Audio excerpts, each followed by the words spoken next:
इतिहास उत्तर मुगल काल। औरंगजेब की मृत्यु के बाद के काल को उत्तर मुगल काल कहते हैं। इस कालखंड में कोई भी योग्य शासक नहीं हुआ था। बहादुर शाह 1707 से लेकर के 1712 तक। इसका मूल नाम मुअज्जम था। इसे शाहे बेखबर कहा जाता था क्योंकि इसे अपने राज्य के कुल क्षेत्रफल के बारे में भी जानकारी नहीं थी। बहादुर शाह 63 वर्ष की आयु में शासक बना, अतः इसे बूढ़ा शासक कहा जाता था। इसने राजा जयसिंह को सवाई राजा की उपाधि दी थी। सवाई का अर्थ होता है समकालीनों से सवा गुना श्रेष्ठ। जहांदार शाह 1712 से लेकर के 1713 तक। इसे लंपट मूर्ख कहा जाता था। यह सैयद बंधुओं अर्थात दो भाइयों की सहायता से राजा बना था। इसीलिए सैयद बंधुओं को नृप अर्थात राजा निर्माता कहा जाता है। फर्रुखसियार 1713 से लेकर के 1719 तक। इसने सैयद बंधुओं की सहायता से जहांदार शाह की हत्या कर दी और शासक बन गया।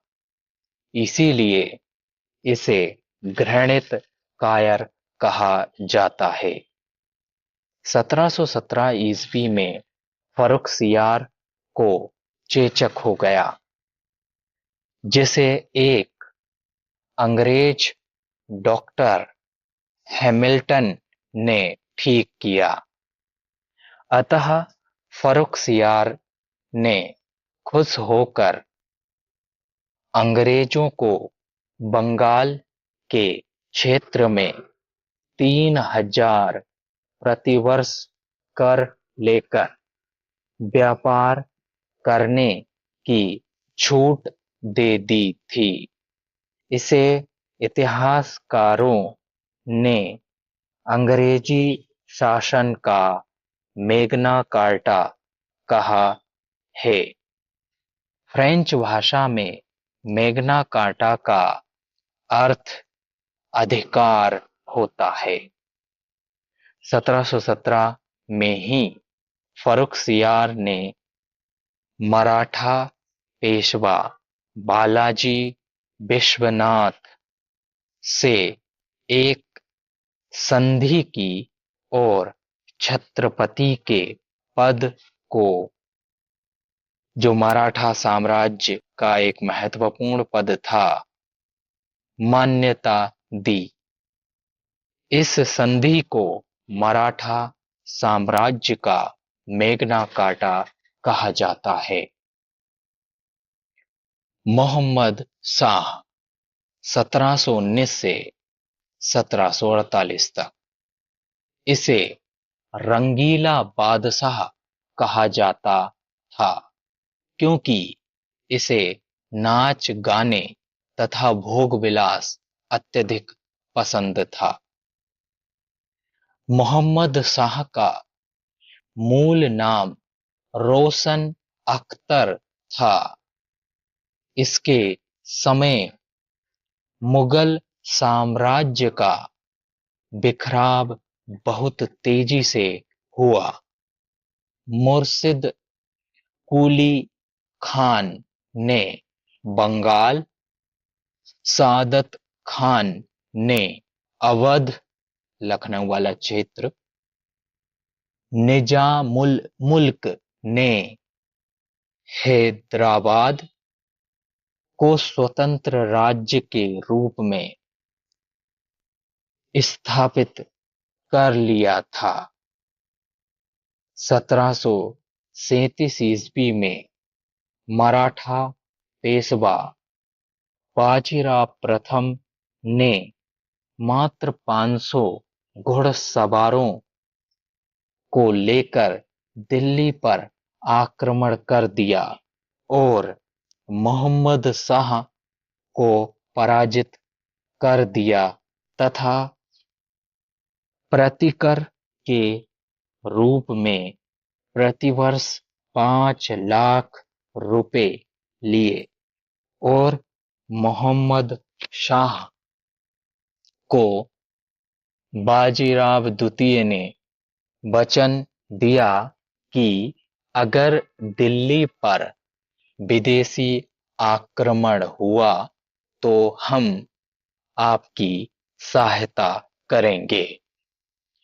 1739 में ईरान के नादिर शाह, एशिया का नेपोलियन जिसे कहा जाता है, ने दिल्ली पर आक्रमण कर दिया, किंतु नादिर शाह को यह गलत सूचना मिली कि अवध में बहुत धन संपदा है, किंतु जब नादिर शाह अवध पहुंचे तो वहां उसे धन संपत्ति नहीं मिली।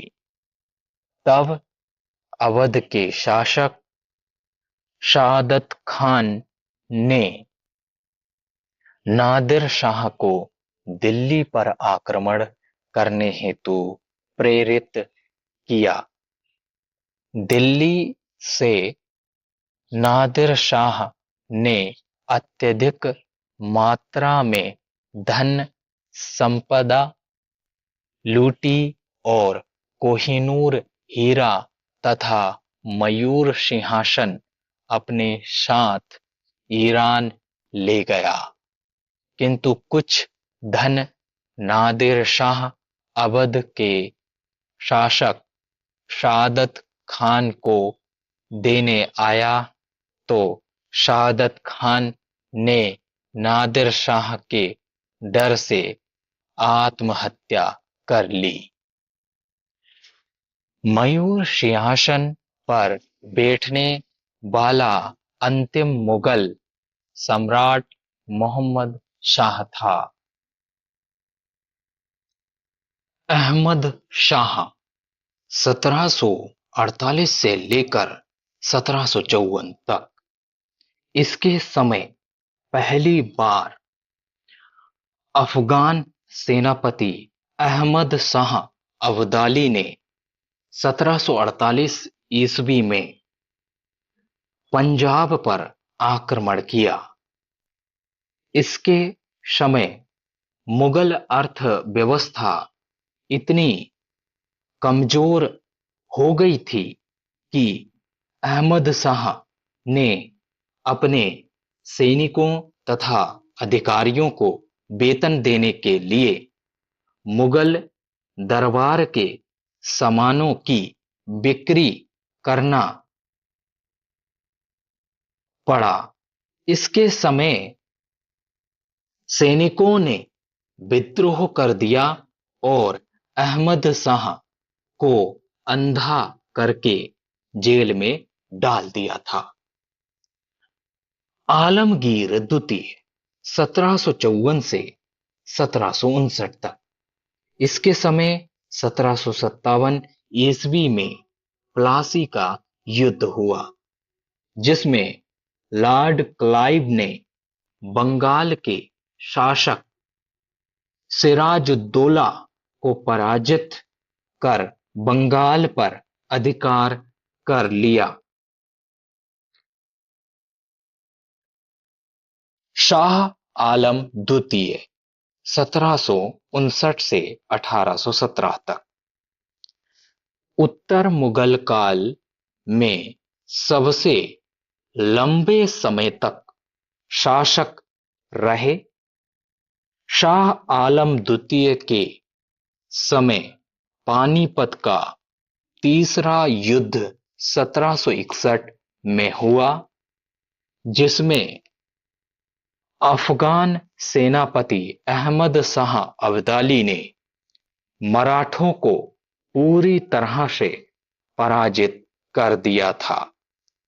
इतिहासकारों ने कहा है कि पानीपत का तृतीय युद्ध यह साबित नहीं कर पाया कि भारत पर किसका शासन होगा, किंतु यह अवश्य सुनिश्चित कर दिया कि भारत पर किसका शासन नहीं होगा। 1764 ईस्वी में बक्सर का युद्ध हुआ। इस युद्ध में अंग्रेजी सेना का नेतृत्व हेक्टर मुनरो कर रहा था। हेक्टर मुनरो ने शाह आलम द्वितीय के नेतृत्व वाली त्रिगुट सेना को पराजित कर दिया था। इलाहाबाद की संधि 1765 के तहत शाह आलम द्वितीय ने अंग्रेजों को बिहार, बंगाल तथा उड़ीसा का दीवानी अर्थात राजस्व वसूली का अधिकार सौंप दिया तथा इसी संधि के तहत शाह आलम द्वितीय अंग्रेजों का पेंशन भोगी बन गया और अंग्रेजों ने शाह आलम द्वितीय को अपने संरक्षण में ले लिया। इस प्रकार इलाहाबाद की संधि 1765 के द्वारा भारत में पहली बार द्वैध शासन लागू हुआ, अर्थात मुगल शासक शाह आलम द्वितीय व अंग्रेजों का एक ही स्थान पर शासन करना। अकबर द्वितीय यह अंग्रेजों के संरक्षण में शासक बनने वाला पहला मुगल शासक था तथा अंग्रेजों का पेंशन भोगी था। अंग्रेजों ने इसकी पेंशन कम कर दी, अतः अकबर द्वितीय ने अपनी पेंशन को बढ़वाने हेतु राम मोहन राय को लंदन भेजा और उन्हें राजा की उपाधि दी। अतः वे राजा राम मोहन राय के नाम से विख्यात हुए। बहादुर शाह द्वितीय या जफर 1817 से 1837 तक यह 80 वर्ष की आयु में अंग्रेजों के संरक्षण में राजा बना था। ये जफर नामक पत्रिका लिखता था, जिस कारण इसका नाम बहादुर शाह जफर हो गया था। 1857 की क्रांति में भारतीय सैनिकों का नेतृत्व बहादुर शाह जफर ने किया था। अतः अंग्रेजों ने इसे हुमायूं के मकबरा के समीप पकड़ लिया और उसके सामने उसके दोनों पुत्रों की हत्या कर दी और उसे बर्मा की राजधानी रंगून निष्कासित कर दिया। रंगून में ही बहादुर शाह जफर की मृत्यु हो गई। शियाओं की परंपराओं के अनुसार बहादुर शाह जफर ने अपने जीवन काल में ही अपना हयाती मकबरा दिल्ली में बना लिया था, किंतु ये खाली रह गया। अतः बहादुर शाह जफर का मकबरा रंगून में है। मुगल शासकों के मकबरे। बाबर का आगरा, वर्तमान में काबुल। 2. हुमायूं, दिल्ली। 3. अकबर, सिकंदरा, फतेहपुर सीकरी। 4. शाहजहां व मुमताज, आगरा का ताजमहल। 5. औरंगजेब, औरंगाबाद बीबी का मकबरा में महाराष्ट्र। 6.